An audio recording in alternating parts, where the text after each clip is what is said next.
Yan. So, hello everyone. So, pag-uusapan natin ngayon, what is love in the Bible? Or, paano natin maia-apply yung tinuturo ng Bible towards others. And we can apply this to our relationship. We can apply this to our marriage. Ayan.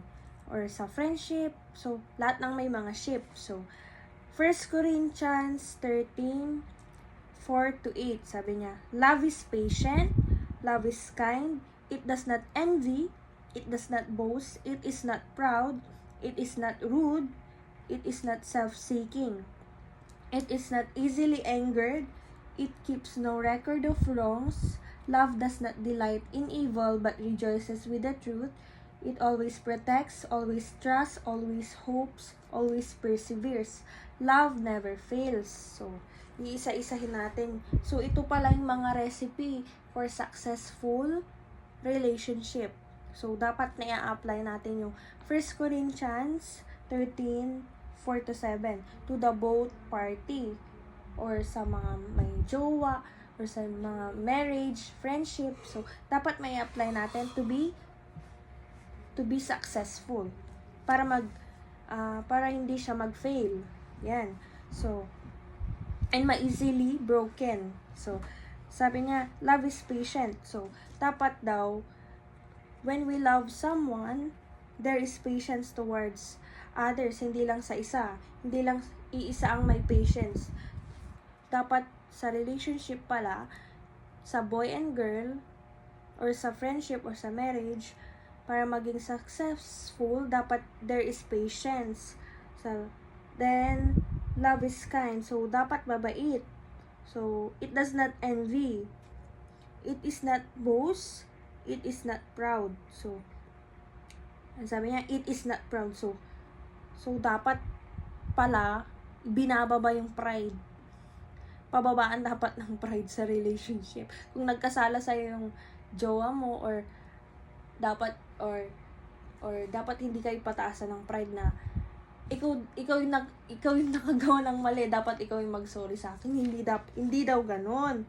Dapat daw forgiving ang love. So, it is not rude, it is not self-seeking, hindi daw makasarili. Dapat when we love someone, hindi ka dapat makasarili. Dapat hindi mo iniisip yung sarili mo na ikaw yung agrabyado, sabi nga nila. So, it is not easily angered. So, ano daw yung love, hindi daw magagalitin. So, pag nag-away kayo ng jowa mo, dapat you have self-control. Anong sabi niya? You have patience. Dapat mabait ka. Hindi magagalitin. Sabi niya, it keeps no record of wrongs. So, ito yung pinakamaganda. It keeps no record of wrongs. Yan. So, paano ko i-explain ito? Dapat pala sa relationship, kunwari nagkamali yung asawa mo, yung jowa mo, dapat hindi ka nagre-record or hindi ka nagre-record, hindi ka nag-bring back ng past mistake, sabi niya. It keeps no record of wrongs. Dahil nga sa relationship, walang perfect. There's no perfect relationship. Ang perfect lang ay si Lord. Walang perfect na boy, walang perfect na girl, walang perfect na jowa, walang perfect na marriage or friendship. Pero dapat na isasabuhin natin, it keep no records of wrongs. Dapat pagpas na, past mistake na, iwanan na. So, next, love does not delight in evil but rejoices with the truth. So, dapat pala when sa relationship ay nag-glorify natin ang Lord and hindi siya puro para hindi maging toxic ang relationship nyo, dapat nandun si Lord sa gitna. Kasi pag hindi siya nasa gitna, kasi madali siyang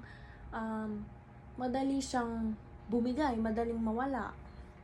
So, ito pala yung tinuturo sa atin ni Lord. Love is patient. Dapat mapagpasensya kayo. Love is kind. Ayan. So, next. It always protects, always trusts, always hopes, and always perseveres. Love never fails. So, it always protects. So, protektahan nyo yung privacy ng isa't isa. Dapat you are buddy. Mas maganda nga if you are built with friendship first, and kilalanin nyo yung isa't isa. Kilalanin nyo yung isa't isa dahil kilalanin mo yung partner mo, yung mga kahinaan niya, yung mga strength niya, kilalanin mo yung buong pagkatao niya. So, dapat you are protecting each other sa mga weaknesses niya, sa mga strength niya. Dapat alam mo yon, protect mo siya eh. Hindi lang sa babae, kundi sa lalaki. So, always trust. Yan. So, dapat may trust kayo lagi sa isa't isa. Hindi, kunwari, nag-fail yung jowa mo, or na-tempt, or yung marriage, yun nga. Dapat, sabi niya, it keep no records of wrong, sabi niya. So, dapat kapag nagkasala sa'yo, dapat, hindi ka na magbi-bring back. Kasi the way na inaalala mo pa yung kasalanan ng jowa mo, yung trauma mo, mas magiging toxic yung relationship niyo eh. So, it always trust. Dapat may trust tayo lagi sa partners natin. Hindi yung bababae ka na naman. Ganyan. We are, anong tawag dito? Praning ba? Praning. We are, parang, hindi ka confident sa partner mo. So, always hopes, always perseveres. Always hope? Dapat, may hope, dapat, may hope kayo na maging successful yung marriage nyo. Always perseveres. Ano yung always perseveres?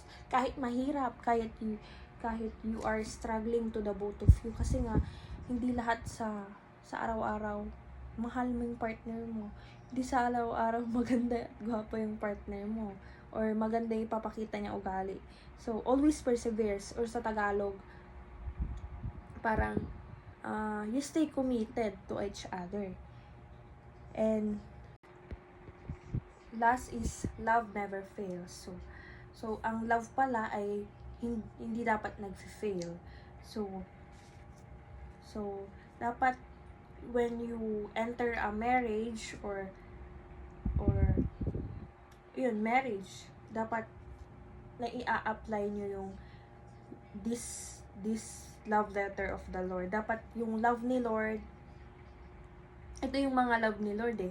Ito yung mga ingredients, ito yung mga characteristic na binigay sa atin ni Lord to be a blessings to your spouses or sa magiging future husband or wife mo.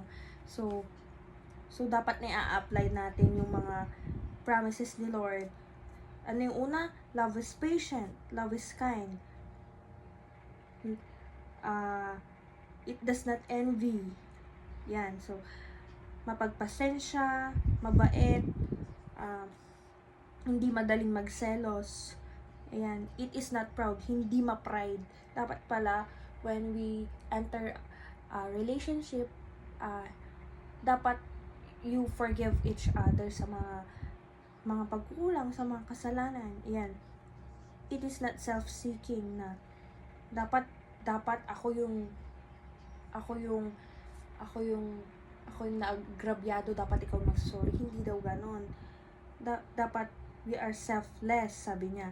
It is not easily angered. Dapat hindi ka magagalitin sa to the both party na hindi ka lang na-chat ng jowa mo or what, hindi ka lang ni-replyan, magagalit ka agad. Dapat you have patience. It keeps no record of wrong. So, ulit yun? Dapat hindi ka nag-cheat, hindi ka nagtatago, hindi ka gumagawa ng mali. Ayan. Or ito pa, it keeps no record of wrongs. Hindi ka, kunwari na, kasi nga, when you enter in a relationship, there is temptation to the both parties sa boy and girl. Mas maraming maganda, mas maraming gwapo na makikita ka sa jowa mo. There is temptation in the eyes. Ayan. So kunwari, na-tempt yung jowa mo, sabi niya, it keep no record of wrong. So, kung mahal mo talaga yung jowa mo, kahit na-tempt siya, or nagkamali man siya, dapat hindi mo na daw, you forgive him, and hindi mo na i-bring back yung past na nagawa, kasi doon nagiging toxic ang relationship nyo. So, next, pero hindi ko naman sinasabi na mag-cheat at mag-cheat yung partner mo. Kung ganyan din, hindi nagiging godly or toxic. Nagiging toxic na kasi wala ka ng peace of mind. So, parang ang way na lang ni Lord doon is putulin na yung relationship. Dapat when we commit a sin, dapat there is may pagbabago sa'yo. Yung there is there is realization in your life. Dapat matuto ka sa pagkakamali mo, sabi nga nila. So, love does not delight in evil but rejoices with the truth. So, dapat si Lord ang sa gitna, kasi pag hindi si Lord talaga ang foundation ng love, madaling masira. Madaling mag-fail.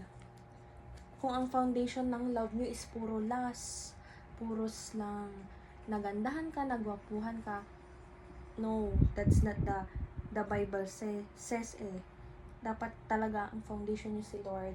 Kahit mawala man yung spark nyo sa isa't isa, or yung love, ayun, maaalala nyo yung commitment nyo kay Lord Ayan. So, makakatakot talaga pumasok ng relationship pag hindi ka sure sa tao. At hindi mo pa talaga alam yung attitudes or behaviors ng tao.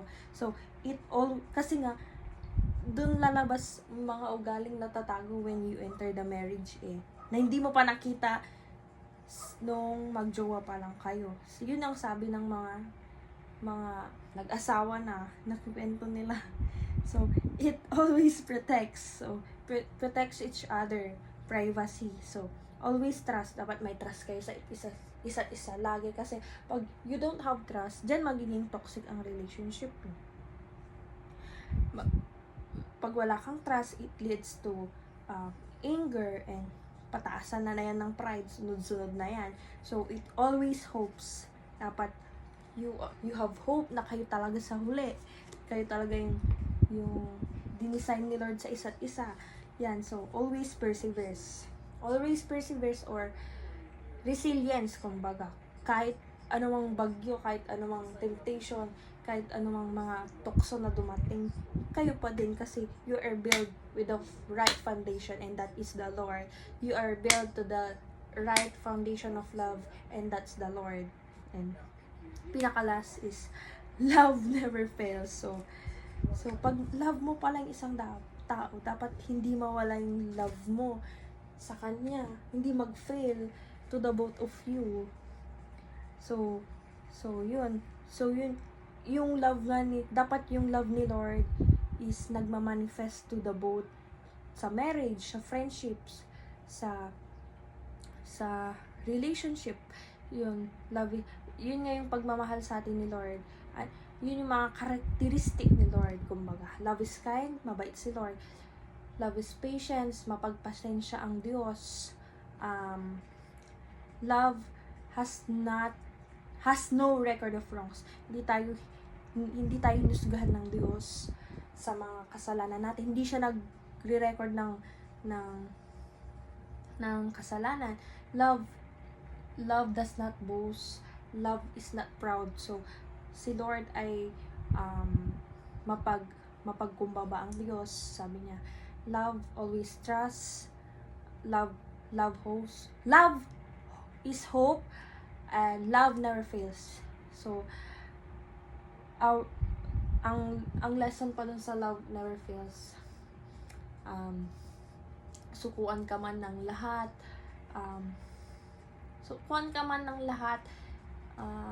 Sukuan man tayo ng mga loved ones natin, or mga kapamilya natin mismo minsan. But si Lord, hindi tayo sinukuan. And that's the love of God. So, dapat na i-apply talaga yung love ni Lord.